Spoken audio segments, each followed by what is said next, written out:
అదిలో ఓడిపోతామని చెప్పి ఎవరు కళ్ళ కూడా ఊహించింది ఓడిపోయినాం. దాన్ని అంగీకరించాల్సిందే. నేను అనుకోకుండా ఇక్కడికి వచ్చిన ఇక్కడ ప్రజానీకం అంతా కూడా గొప్పగా ఆశీర్వదించి గెలిపించింది.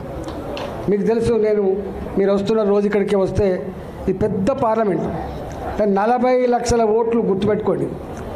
40 లక్షల ఓట్లు, ఒక 70 లక్షల జనాభా ఉన్నది. దాదాపు సగం హైదరాబాద్ ఉంటుంది ఇక్కడ. దేశవ్యాప్తంగా సెటిల్ అయిన వాళ్ళు ఉంటారు ఇక్కడ. ఉమ్మడి ఆంధ్రప్రదేశ్ నుంచి సెటిల్ అయిన వాళ్ళు ఉంటారు ఇక్కడ. నాకు పని ఒత్తిడి వల్ల మీకు రాలేకపోయినా, కానీ బాధ అనిపించే అంశం ఏంటంటే ఇవాళ మనం ఆనాడు 2021లో కేసీఆర్కి ఒక మాట ఇచ్చినాం, ఒక ఛాలెంజ్ చేసినాం. నువ్వు ఓటింగ్స్ పెట్టించుకుంటున్నావు కేసీఆర్, నువ్వు ఫ్లెక్సీలు పెట్టించుకుంటున్నావు, గోళ్ల మీద నీ బొమ్మలు వేయించుకుంటున్నావు, కరెంటు స్తంభాల మీద కూడా నీ స్టిక్కర్లు వేసుకుంటున్నావు, నా ముఖం కనపడకుండా చేస్తున్నావు. కానీ నా ముఖం గా ఫ్లెక్సీల మీద లేదు కొడుక, నా ముఖం ఈ ఓటింగ్ల మీద లేదు కొడుక, నా ముఖం ప్రజల గుండెల్లో ఉందని చెప్పిన. ప్రజల గుండెల్లో ఇవాళ మీరు ఇప్పుడు కూడా ఇలా షామీర్పేట ఏమంటేనే ఇది, ఈ షామీర్పేట భారతీయ జనతా పార్టీకి అడ్డ. ఇది ఇవాళ అడ్డ. ఇది నేను భారతీయ జనతా పార్టీ ఎంపీని, నేను ఇక్కడ భారతీయ జనతా పార్టీ ఎంపీని. నేను దక్షిణ భారతదేశంలో మొట్టమొదటిసారిగా ప్రచారం జరిగితే నరేంద్ర మోడీ గారే స్వయంగా వచ్చి నా ఎలక్షన్ ప్రచారం చేసే విషయం మీకు తెలుసు. గా అడ్డ ఇది పార్టీకి ఊపిరి పోసే అడ్డ, నాయకులకు స్ఫూర్తినిచ్చే అడ్డ, రేపటి గెలుపుకు సంకేతం ఇచ్చే అడ్డ ఇలా షామీర్పేట అడ్డ. దాన్ని పట్టుకొని వాడు సైకోనా, శాడిస్టా, వాడు మనిషా, పశువా, వాడు ఏ పార్టీలో ఉన్నాడు, వాడు ఎవరి అండతో ఆ ధైర్యం చేస్తున్నాడు, వాడిని ఎంచుకోవాలి. కానీ బీ కేర్ఫుల్ కొడుక, బీ కేర్ఫుల్. మేము శత్రువుతో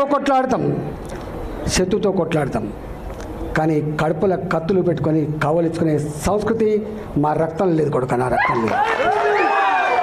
ఇవాళ మీరు ఎవడెవడు సోషల్ మీడియాలో పెడుతున్నారో, ఏమేమి రెచ్చగొడుతున్నారో, ఏమేమి చేస్తున్నారో మొత్తం పైకి పంపించే ప్రయత్నం చేస్తా.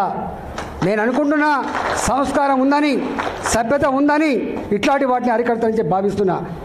అరికట్టకపోతే నష్టపోయేది ఎవరో అర్థం చేసుకోండి. మీరు నష్టం మాకు కాదు, మాకు ఏం తక్కువ ఉంది? అసలు మీరు ఎవరు? అసలు నీ శక్తి ఏంది, నీ యుక్తి ఏంది, నీ చరిత్ర ఏంది, మా చరిత్ర ఏందిరా? 2002లో వచ్చిన నా జిల్లాకి, 2002లో వచ్చిన నా జిల్లాకి 2 సార్లు నేను జిల్లా పార్టీ అధ్యక్షుడిగా పనిచేసిన, నేను 2 సార్లు జిల్లా మంత్రిగా పనిచేసిన. నేను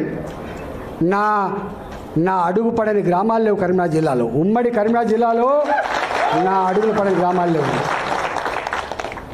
ఉమ్మడి కరీంనగర్ జిల్లాలో నేను కరీంనగర్లో ఉంటే పొద్దున ఉదయం పొయ్యి ముట్టిస్తే రాత్రి 12 గంటలకు కూడా ఆ పొయ్యి ఆరిపోయేది కాదు. ఒక్క హుజరాబాదు, ఒక కమలాపూర్ వచ్చిన వాళ్ళు కాదు బిడ్డ, మొత్తం కరీంనగర్ జిల్లా మొత్తం వచ్చేది. పక్క పంటున్న జిల్లాలు కూడా అప్పుడప్పుడు వచ్చిపోయేది. ఇవాళ నేను 2 సార్లు 40 ఫ్లోర్ లేదని చెప్తున్నా అంటే నాకు తెలియని జిల్లా ఉంటుందా? నేను పోని మండలం ఉంటుందా? నేను మాట్లాడినటువంటి జాతులు ఉంటాయా? మీకు మా చరిత్ర తక్కువ తెలుసుకోడు కా, మీ చరిత్ర మీకు తక్కువ తెలుసు. నేను ఆర్థిక మంత్రిగా ఉన్నాడు 110 కులాలు 120 కులాలు ఉంటే అనేక కులాలకి పాపం ఇప్పటిదాకా వాళ్ళకు ఎమ్మెల్యేలు కాలేదు, ఎంపీలు కాలేదు, వాళ్ళు గుర్తించిన పాపన పోతలేరు, వాళ్ళకు కుల సర్టిఫికేట్ లేవని చెప్పి నన్ను ఎవరు కోరలే. నేనే ఒక 40 రోజుల పాటు 40 డేస్ యావత్ తెలంగాణ ఉన్నటువంటి అన్ని కుల సంఘాల నాయకులతో బాజాప్తా అసెంబ్లీలో మీటింగ్లు పెట్టి, నేనే వాళ్ళకు భోజనాలు పెట్టి, నేనే మీకు లీడర్ని, మీ సమస్యల పరిష్కారం కోసం ఉన్న బిడ్డనని చెప్పిన నేను 40 రోజుల పాటు ఆ పనిచేసిన. 40 రోజుల పాటు అన్ని సమస్యలు తెలుసుకున్న తర్వాత నేను ఒక బీసీ కాన్క్లేవ్ అని చెప్పి బీసీ పార్లమెంట్ సభ్యులను, బీసీ శాసనసభ్యులను, బీసీ శాసన మండలి సభ్యులను, ఆనాడు మా స్పీకర్గా ఉన్న మస్వనాచారి గారిని, ఆనాడు కౌన్సిల్ చైర్మన్ ఉన్నటువంటి స్వామి గౌడ్ గారిని, మంత్రులందరితో ఒక మీటింగ్ పెట్టిన. 3 రోజుల పాటు పెట్టాను నేను. ఈ నోరు లేని వాళ్ళకు మనం దిక్కు కావాలి. తెలంగాణ రాష్ట్ర ఏర్పాటు కేవలం భౌగోళికమైనది కాదు. తెలంగాణ రాష్ట్ర ఏర్పాటు ఇగో ఈ జాతులకు స్వేచ్ఛ కావాలి, ఈ జాతులకి ఫలితం అందాలనేటువంటి సంకల్పంతో ఉన్నది. కాబట్టి మనం వీళ్ళ కోసమే చేయాలని చెప్పి 3 రోజుల పాటు చర్చించాం మేము. దాని ఫలితమే 250 రెసిడెన్షియల్ స్కూళ్ళు ఇవాళ బీసీ రెసిడెన్షియల్ స్కూల్ వచ్చినాయి. దాని ఫలితమే ఇవాళ ఎస్సీ రెసిడెన్షియల్ స్కూల్ కూడా ఎక్కువ వచ్చినాయి. దానికి ఫలితమే ఎస్టీ రెసిడెన్షియల్ స్కూల్ వచ్చినాయి. దాని ఫలితమే 78 కులాలకు ఆత్మగౌరవ భవనాలు వచ్చినాయి. ఇక్కడ వెలమ హాస్టల్ అంటూ ఉండే, గౌడ హాస్టల్ ఉండే, పద్మశాలి హాస్టల్ ఉండే, కొన్ని పెద్ద కులాలకు మాత్రమే ఉండే.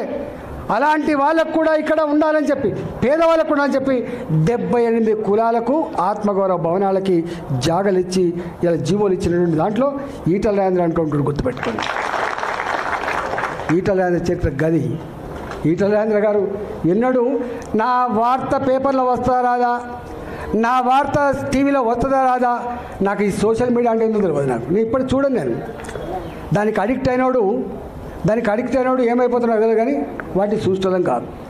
ఈ సోషల్ మీడియా గివిటి చూసి మురిస్టోని అంతకంటే కూడా కాదు. ఇవాళ మళ్ళీ చెప్తున్నా, ఎప్పుడు కూడా ధీరుడు వెనుదిరిగాడు గుర్తుపెట్టుకో. ధీరుడు వెనుదిరిగాడు గుర్తుపెట్టుకో. అది సందర్భం అయితే రియాక్ట్ అవుతాడు, సందర్భం అయితే బయటికి వస్తాడు, సందర్భం అయితే మాత్రమే మాట్లాడతాడు. భరిస్తాం. ఎక్కడ భరిస్తాం? మీరెట్లయితే భరించలేక ఇక్కడికి వచ్చిండ్రో మీ అంతరాత్మని అర్థం చేసుకున్నా. నేను మళ్ళీ చెప్తున్నా మీకు, హుజురాబాద్ గడ్డ మీద రేపు ప్రతి ఊళ్ళో మన వార్డు మెంబర్ ఉంటాడు. హుజురాబాద్ గడ్డ మీద నా సర్పంచ్ ఉంటాడు హుజురాబాద్లో. ఎందుకంటే ఒక్కరోజుతో బంధం కాదు, అది 25 ఏళ్ళ బంధం. అది నన్ను నమ్ముకొని ఉన్నారు మీరు. 2021లో గన్ని వందల కోట్ల రూపాయల ప్రలోభాన్ని అడ్డుకొని అన్న కోసం నిలబడ్డోళ్ళు మీరు. మిమ్మల్ని నేను చాలాసార్లు చెప్తా, కాళ్ళు కడిగి నెత్తిలో పోసుకున్న హుజురాబాద్ ప్రజలు రుణం తీసుకోవాలని చెప్పి స్టేట్మెంట్ ఇచ్చాను నేను. ఆ ప్రజల మీద సంపూర్ణమైన నమ్మకం ఉన్నోడు నేను. ఆ ప్రజల మీద సంపూర్ణమైన విశ్వాసం ఉన్నవాడిని. కాబట్టి మీరు నిజంగానే ఇవాళ ప్రజలు బాధపడుతుంటారు. కాబట్టి నాకు ఇక్కడ పని ఉన్నమాట వాస్తవం. కానీ తప్పకుండా ఇక్కడ నాకేం ఎలక్షన్ లేవు, లోకల్ బాడీ ఎలక్షన్స్.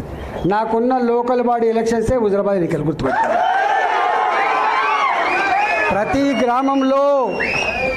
ప్రతి గ్రామంలో వార్డు మెంబర్. ఒకప్పుడు తెలియదు వీళ్ళకి చరిత్ర తెలియదు కూడా కాదు మీకు. ఎన్నడూ ఒక ఎంపీపీ ఓడిపోలే, ఎన్నడూ ఒక మున్సిపల్ చైర్మన్ మేము గెలవకుండా లేము. 20 ఏళ్ళ చరిత్రలో కేవలం ఒక ఎమ్మెల్యే మాత్రమే కాదు, అన్నిట్లో